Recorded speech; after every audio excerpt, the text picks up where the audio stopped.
Hello and welcome to an essay plan that is going to compare the Emigrée with Kamikaze. This video will show you how to compare the two poems effectively.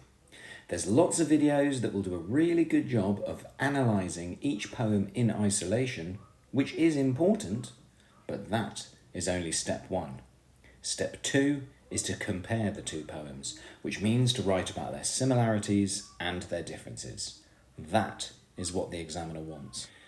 Okay, so you're in the exam, you've opened up the paper, and the question is what is written at the top. Compare how poets present ideas about power in the Emigrée and in one other poem.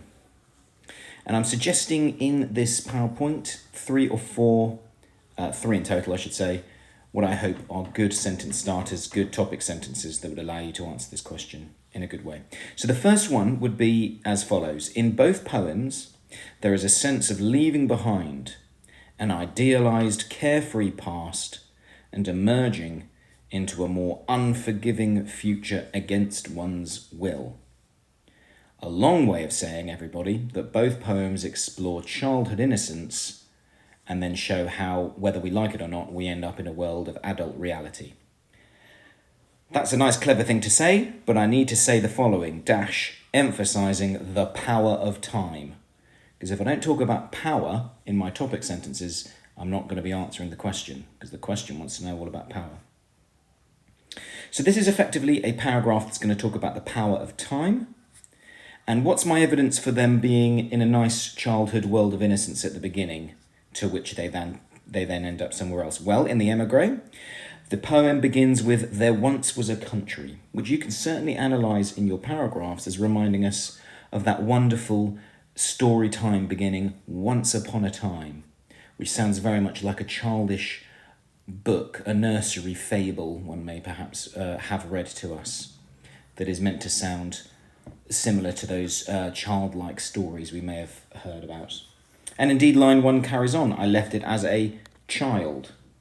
And we hear in line 12 that she brought with her to her new city that child's vocabulary. So she is constantly referring to herself in her previous city as a child.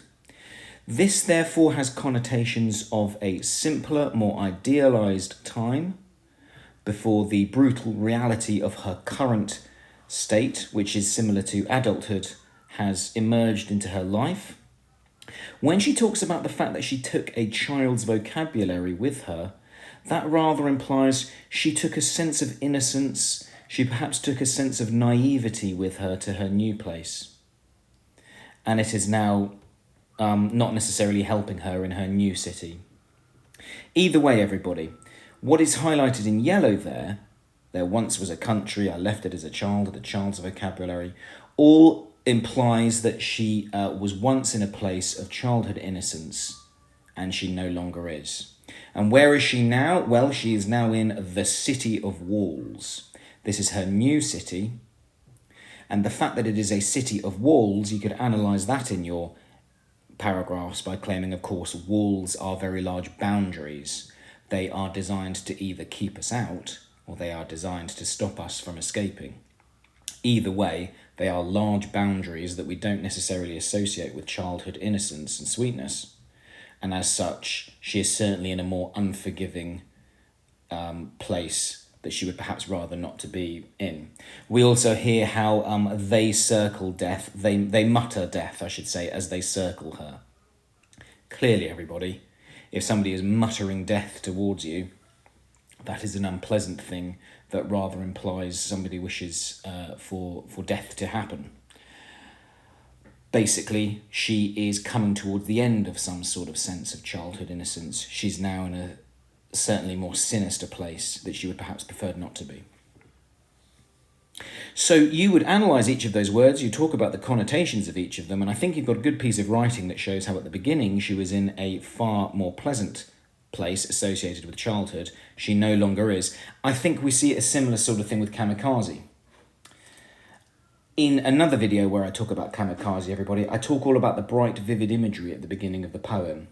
Line 12, the green-blue translucent sea. Line 17, the fact that the fishes are flashing silver. And as the poem goes on, the feathery prawn, the loose silver of whitebait. So I think you could be really clever there and talk all about how that bright, vivid imagery at the beginning of the poem perhaps reminds us of, if not naivety, then a certain sense of childhood innocence where we're attracted by bright colours and they dazzle us and they are exciting things. But we also hear how the mother is recounting this story later to her children, and she interjects with the idea of grandfather's boat, all of which are structural devices that complement that bright, vivid imagery to suggest that something bad is going to happen in the future, and we're going to be getting rid of that bright, vivid imagery and sadly end up in a more unforgiving place, very much against our will. And what is that place? It is, of course, the home country to which the pilot returned, where we too learned to be silent, and he wondered what was the better way to die.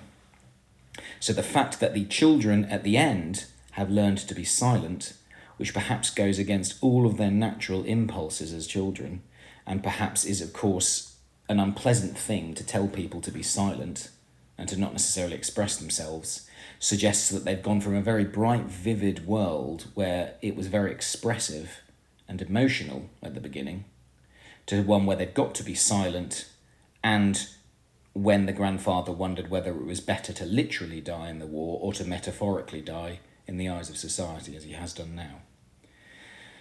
So that's quite an intense set of comparisons there, everybody, which effectively talks about how in both the Emigrée and Kamikaze, there is a sense of childhood innocence and a sense of childhood enjoyment at the beginning of both poems, but then both poems conclude with an idea of people having had to get rid of all of that against their will, being in a place they would prefer not to be, and indeed be in places that are both associated with literal or metaphorical death.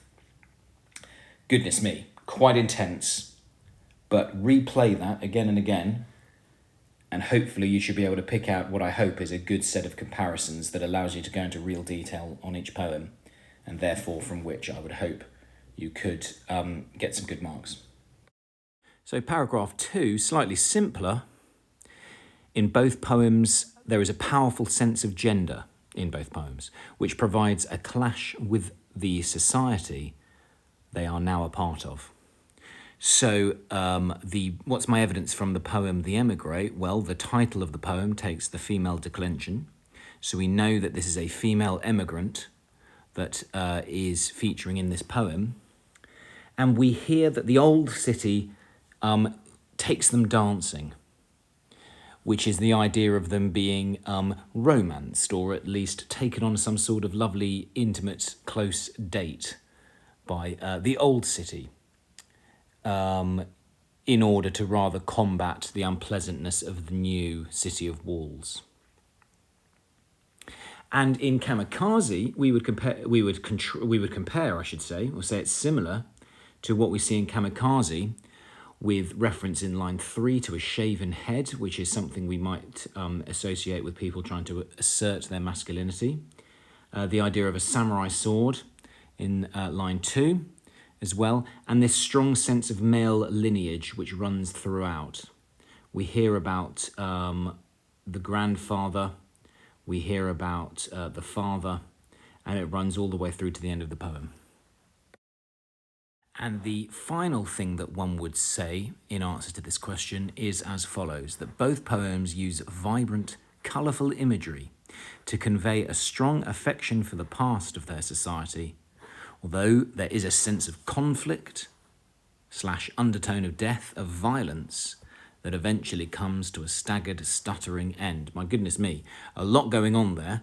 As always, everybody, please will you consider, if you wish, taking bits and bobs of everything that is spoken about here, deselecting things that you're not quite certain about, or fleshing out these ideas into 2 separate paragraphs. I think there's enough here for perhaps half an essay. But effectively what I'm saying here is that we've got vibrant, colourful imagery in both poems, but there is that subtle hint, that subtle foreshadowing that something bad is going to happen. And in the end, the structure of each poem does not flow quite as nicely as it did at the beginning. So this is an idea that I've used before. I've used it in other videos. Why not, everybody? You recycle and reuse the same ideas. You're only ever going to write one poem. One essay, I should say. So what's my evidence for everything that I've said there in the topic sentence from the Emigrée? Well, number one, we have a structural thread of sunlight that runs throughout each poem. We hear at the end of stanza 1 of the Emigrée how if I just get to it shortly. Yes, I'm branded by the sunlight. End of stanza 2, it tastes of sunlight. End of stanza 3, she can see the shadow fall as evidence of sunlight. We hear about the fact that it was a graceful white city, that adjective there having connotations of a heavenly presence or a heavenly past. And she personifies the city as very much a lover, as somebody that has shining eyes. The use of the adjective shining to describe the eyes implies beautiful, sparkling niceness. However, this bright, vivid imagery does have that slight, subtle undertone of death, or at least damage or violence throughout. Because don't forget that in stanza 1, she is branded by an impression of sunlight. So on one hand, this shows the strong affection and the strong mark that the old city has had on her. But of course, the use of the verb branded implies painful, long-lasting, scarring torture. It sounds quite lovely that the old city's eyes are shining. But on the other hand, the use of the adjective shining to describe these eyes suggests deception or deceit, a sparkle in the eye, implying something rather distracting. And all of this comes to a staggered, stuttering end, because we ultimately get, in the final stanza, the enjambment break that she's dancing through the city break of walls.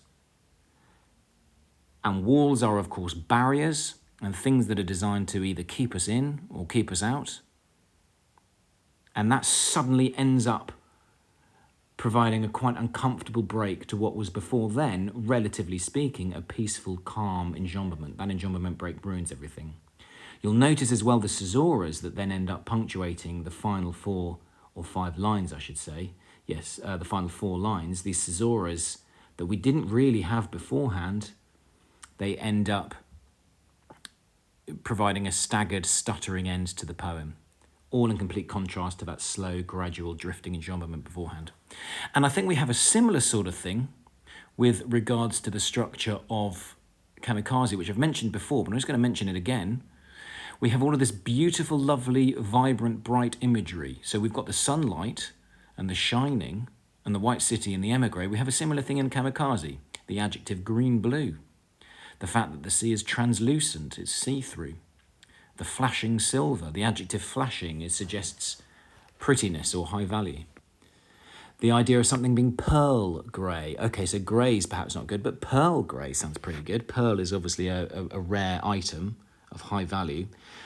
The cloud-marked mackerel, the black crabs, the feathery, beautiful prawns, the loose silver of whitebait. So up until around about line 29, everybody, from practically the second stanza all the way up until line 29, we have beautiful, vibrant, bright, colourful imagery, just like we sort of did in the Emigrée. But the full stop brings this drifting enjambment to the end, the full stop of line 30, and then the rest of the poem concludes with this italicised font. Again, just like those caesuras in the Emigrée, it becomes to a sort of staggered, stuttering end, quite in contrast to the peaceful enjambment that came beforehand. More significantly, I should say, something that isn't written on this slide is, of course, all of those beautiful descriptions of the fish, cloud-marked, feathery, the silver of the whitebait. All sounds beautiful, but it's hugely contrasted when we have the arrival of another enjambment break. The tuna, muscular, dangerous. A tuna is, of course, not necessarily feathery. It is not necessarily cloud-marked or associated with silver. It is, I'm sorry to say, I hate to do tunas a disservice all around the world, but they're a relatively unappealing fish to look at. They're quite ugly and not as delicate and as refined as the other fishes that have been captured from the ocean by the grandfather. So again, we have and the fact that the tuna is described as muscular and dangerous implies a certain violent threat that it has, quite in contrast to, for example, the prawns or the whitebait. So again, that's another idea there that you can complement this entire paragraph with, the idea that you move from a world of bright, vivid imagery to the sudden intrusion of something that's far more threatening and unpleasant. Well, I hope that's okay. Bye for now.